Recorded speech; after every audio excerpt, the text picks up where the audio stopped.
Maka oleh kamu ulama, kamu pesan dan kamu harap kepada masyarakat kaum muslimin Inang dan Agam, apabila ada pihak-pihak yang hendak memisahkan akan masyarakat kaum muslimin Aceh dengan ulama, yang menikuah racun bagi rawan.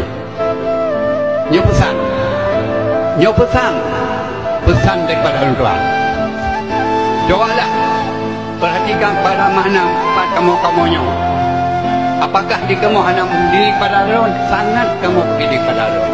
Tapi menurut ada pihak-pihak di Aceh yang ingin untuk memisahkan rawan dengan kamu ulama-ulama. Tapi bila anaknya rupanya menikuahnya penyakit racun bagi rawan. Apabila cuma masyarakatnya kamu pisah dengan ulama, adalah yang poh orang Aceh, yang poh ulama tak orang Aceh sendiri. Ane baca dengan ulama. Demikian sebagai pesan dan amanah daripada Peluk Tuan kepada masyarakat kaum muslimin di Aceh. Demikianlah dan terima kasih.